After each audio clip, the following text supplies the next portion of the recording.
Were you in that early season thing at the United States? They had it every year. It's like the tip-off. Yes, yeah, right. yes. So I played in that. And that was my first experience playing in the NBA arena, and it just seemed like everything was bigger. It was more fans. The court seemed bigger, and I know it's the same court. Three-point line has moved back, but we still shoot from college three, but that seemed farther. The rim seemed a little bit higher, and so she'll make the adjustment. She's a great shooter, so it'll take time. She'll make the adjustment. Not everybody comes in and just, even though they're known for three, I even beat Steph Curry in the three-point contest his rookie year. Brought that up several times. His rookie year, because he was still getting adjusted to the NBA courts. Now, I will never beat him ever again in my life, so I cherish that. You don't know that. I cherish that. Okay, so I had never even thought about assists in an All-Star game because I just didn't care, because it's such a mad scramble and everybody's jacking up threes that it seemed like there aren't that many great passes because you don't need to make great passes because you're mostly just feeding people on the perimeter and they're going to catch it and shoot it, right? Or maybe dribble it a couple of times and jack it up. And I thought off the top of my head this morning, well, what's the All-Star NBA record for assists in a game? And I had to look it up because I never thought about it, but Magic, once upon a time in 1984, had 22 in a game that they lost at Denver because Isaiah Thomas was the MVP of the game, and he had 21 points, 5 rebounds, and 15 assists. Oh, wow. So Magic had 22 to 15 for Isaiah.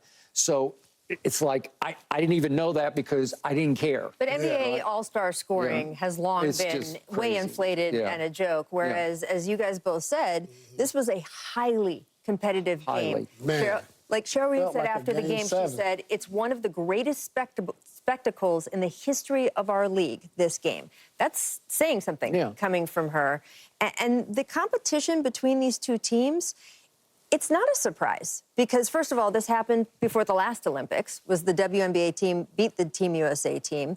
But the Team USA team then went on for an easy gold. This game, this is the toughest competition that the women's team will play the entire summer. So, yes, this was a super competitive game, but it doesn't, to me, feel like a harbinger of, oh, Team USA is in trouble or anything like that.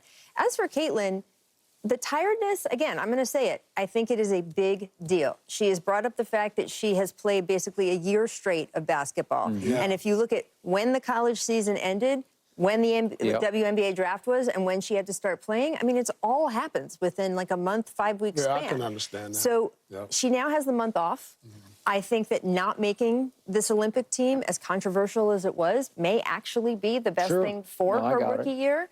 And I'm very interested to see her shooting numbers when she comes back. It will be interesting. But to Paul's point, she didn't see that many Kelsey Plums in college basketball. And Kelsey was taking this very seriously. It felt like a Game 7 the way she was playing. And Kelsey's been in the weight room because she brings it, you know, man. it just like, I was so jealous watching this, Skip, and I was just like, I wish the NBA All-Star. I know. It was really fun to watch. This was really fun to watch. Right. I mean, and Enrique, oh my gosh, I think she can get a bucket in the NBA. Well, she got them all. I think she can get a bucket. But I think she can get a bucket in the league.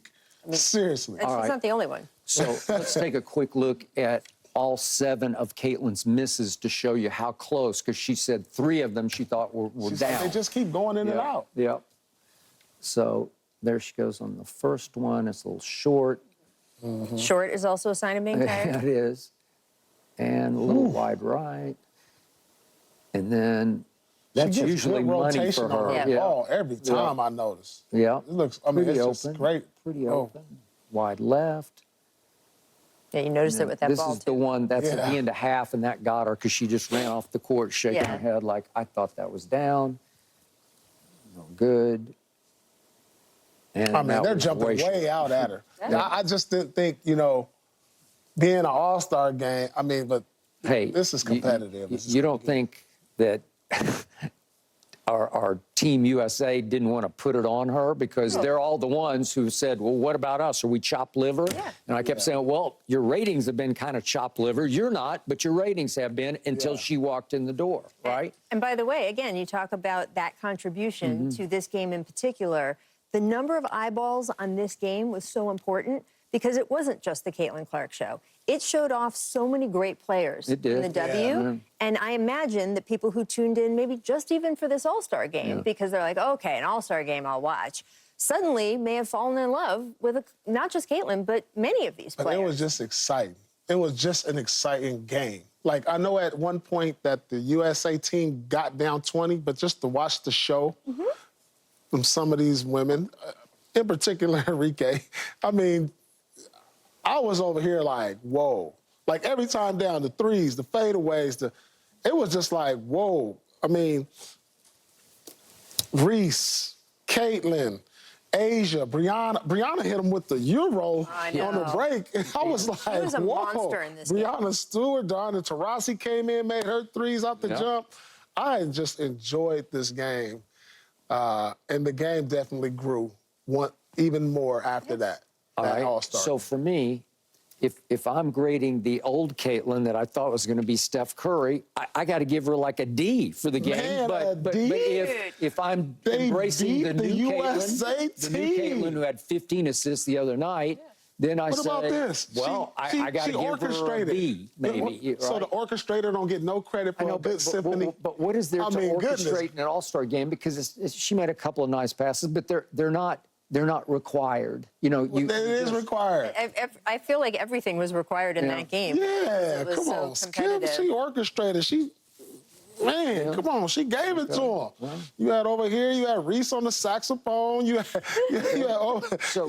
on, Enrique was over there on the... Allegedly the greatest shooter ever to come out of college. You just gave an A+ to for going 0 for 7 from her place. This is where she lives. 0 for 7 from 3. Nope, shoot and come and go. She's not Steph to me no more. She's Stockton. Okay, well, if she's Stockton, then I'll go along. I won't go A+, but she deserves a good grade. Yeah, that's Stockton. That's why I said they did win the game. She would have loved to be in my class. And in the fourth quarter, she had a couple of chances where as you well know, assists have to be cashed by the player that you assist to. And she had a couple that I thought would get cashed because she loves Sue Bird. She idolizes Sue Bird, but her record is just teetering. Sue's is 11, and so she could tie it.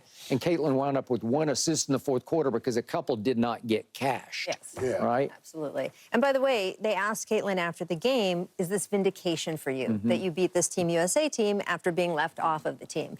And she had a really smart answer. She said, no, absolutely not. I still expect them to go on and win, which is absolutely true. I do think for Enrique, there was a bit of vindication because she has talked about the fact that the Team USA selection process is way too political, in her words, and that she was left off this team when she absolutely thought she deserved to be on it, and we saw that the other night. She took it personal, for sure. Yeah. She did in the second half. Second half.